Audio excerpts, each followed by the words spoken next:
Tout comme je l'ai fait pour la télé, je vais faire aussi ça pour la radio. Et en parlant de comment consommer la radio libre et compagnie, etc., etc. Quand j'étais petite,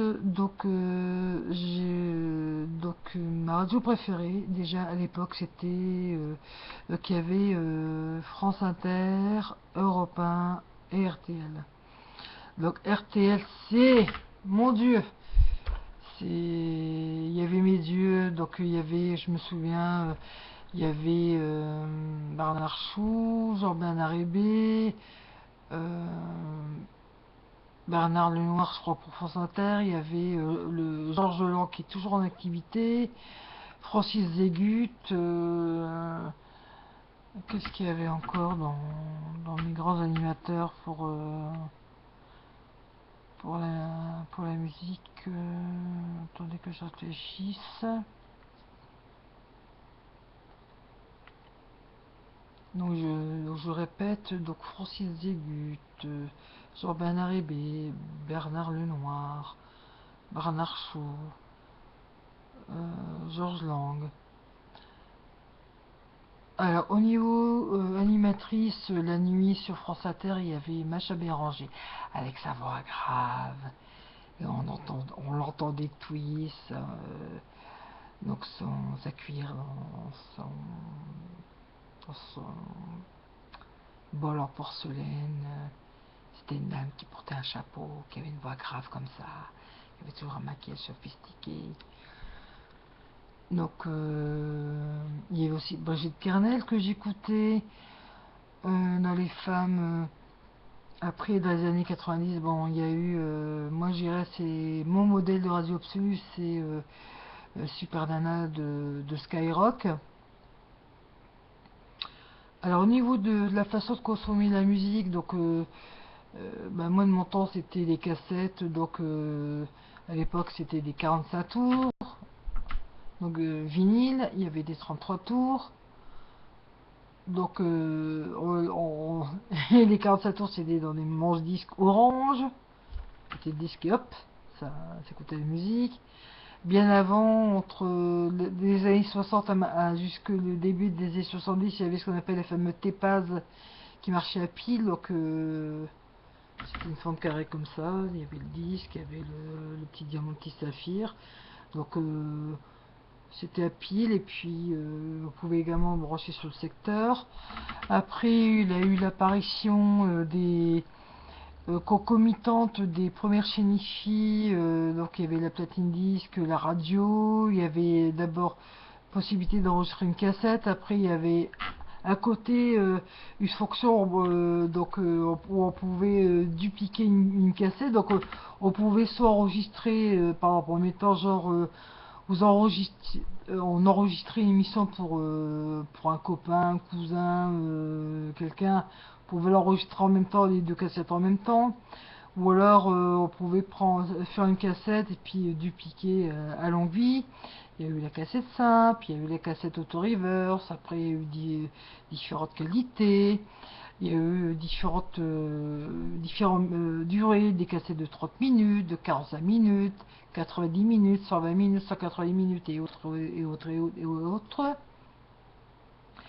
Donc, comme je l'ai dit dans une précédente vidéo, quand on était fan, on s'échangeait des fanzines, on laissait nos adresses chez les disquaires. Après, dans les fanzines, on s'échangeait, il y en a un qui a acheté un disque ou un album ou une cassette qu'il ne pouvait pas trouver dans son coin, il l'a envoyé à d'autres. Après, bon, je sais, hein, c'est pas très propre de dire ça. On se dupliquait aussi sur des cassettes audio. Après, c'était des cassettes VHS. Par exemple, une personne qui habitait dans le nord de la France, qui recevait l'RTBF, elle enregistrait, je sais pas, le passage d'un chanteur anglo-saxon, voire même français, sur une chaîne belge. Après, donc avec les cassettes des VHS, il y a eu aussi des magnétoscopes qui dupliquaient. Donc on branchait un magnétoscope sur un autre, on faisait un doublon donc de la dite cassette, on envoyait quelqu'un qui habitait dans le sud de la France, qui lui pouvait nous faire pareil. un artiste se produisait, je suppose, une télé italienne ou espagnole, etc., etc. Après, il y a eu des fanzines professionnels comme celui dont j'ai parlé, donc qui s'appelait Swing, qu'on trouvait chez les disquaires, qui lui après s'est étendu. Donc c'était d'abord la Belgique, après ça s'est étendu à la Hollande, l'Angleterre, certains pays européens. Et après, donc il y a eu aussi, mais ça, j'en ai pas eu entre mes mains. Et après, il y avait carrément des fanzines pour savoir ce qui se passait aux États-Unis, au Japon. Après, il y a quelques titres qui sont apparus comme ça. Et après, donc, il y a eu aussi l'apparition des CD qu'on pouvait dupliquer donc sur support cassette. Après, il y a eu l'apparition des CD vierges sur lesquels on pouvait dupliquer les premiers CD compact disques. Il y a eu donc les chaînes sont devenues de plus en plus petites et puis bien sûr après est apparu Internet avec YouTube, avec les premiers MP3 avec le fameux Napster, bah, des Audio Galaxy, tout ça, la mule. Et après, comme je l'ai dit dans une précédente vidéo, donc maintenant il n'y a plus qu'à se baisser, vous tapez Convert YouTube to MP3 ou ce que vous voulez. Vous pouvez capturer une vidéo extrêmement facilement, convertir extrêmement facilement, donc le mode de consommation a changé. Et puis aussi, par exemple, moi, via un site, par exemple, qui a été fait par un mec Fuchs sur Super Nana, j'aime bien aussi réécouter des vieilles émissions, je sais pas, comme Bonsoir la planète avec Mahler, des émissions de Super Nana, ce qu'elle faisait sur Skyrock, ou de réécouter des vieilles émissions avec Macha Béranger, qui malheureusement est morte, ainsi que Super Nana d'ailleurs. Donc réécouter des émissions du passé. Aussi des animateurs qui se sont lancés dans leur propre web radio, comme par exemple Maurice qui va l'acheter prix de Skyrock, qui m'attend sa propre radio depuis plusieurs années maintenant, qu'on peut écouter sur le web à certaines heures. Et sinon, ah oui, moi je me souviens que petite, il y avait aussi, j'écoutais Radio Veronica, qui était une radio sur onde courte, onde moyenne néerlandaise. Il y a la fameuse, bien sûr, Radio Caroline, Radio Free Europe, etc., etc. Je me souviens que quand j'étais petite, il y avait un petit poste, un écouteur, un écouteur. Vous vous rendez compte? J'ai connu le son en mono, moi, même pas en stéréo. Puis aussi, à l'apparition du Walkman, cassette, les premiers Discman, après il y a eu les premiers lecteurs de MP3. Bon, maintenant aussi, avec les smartphones, les tablettes, les ordinateurs qu'on peut interconnecter, maintenant on peut lire du contenu vidéo, il y a les replays, les podcasts qu'on peut capturer, qu'on peut enregistrer. Et de toute période. Il y a des plateformes de streaming légales. Si vous voulez voir une vieille archive, vous prenez un abo sur yana.fr par exemple. À ce sujet aussi, au niveau des archives télé, on est quand même l'un des rares pays qui prend soin de son archivage audiovisuel. C'est pas le cas de tout le monde. Tous les pays ne font pas ça.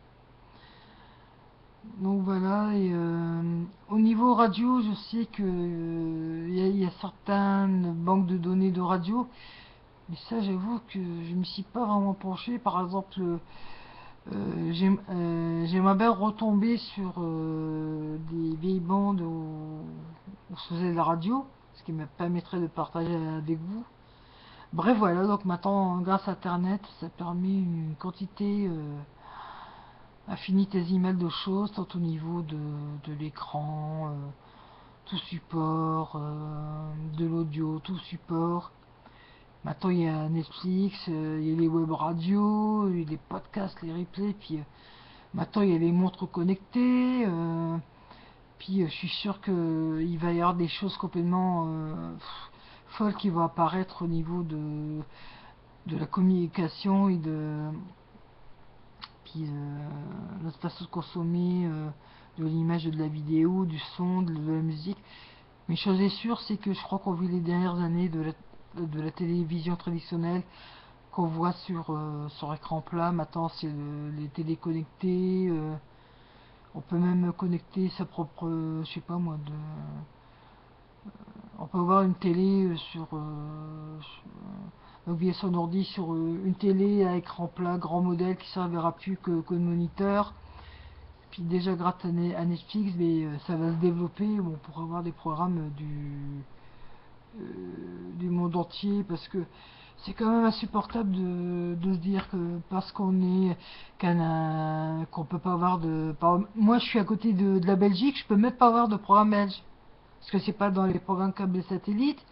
Et sur les sites belges, je peux pas avoir les vidéos d'un pays qui est juste à côté du mien. Je peux pas avoir de chaînes. J'aimerais bien moi avoir des chaînes québécoises, je sais pas moi, sur plus de chaînes francophones sur le câble. Mais ça, on peut toujours pas. Si je veux regarder un site américain ou canadien ou sur un, je sais pas moi, pour voir une série ou un programme. J'aimerais bien moi par exemple voir j'aurais bien aimé connaître Oprah Winfrey à la télé ou voir du Hélène DeGeneres ou des choses comme ça, mais c'est pas possible. Télévision asiatique, j'avoue, je me suis jamais trop penché sur la question. Peut-être à parrainage qu'à Japon. Amérique latine, je les connais pas du tout. À part TV Globo au Brésil. Télé africaine non plus d'ailleurs. Mais voilà, donc je sais qu'il va encore avoir un champ infini là-dessus. Et puis voilà quoi. Voilà. Donc c'était la radio, etc., etc., etc.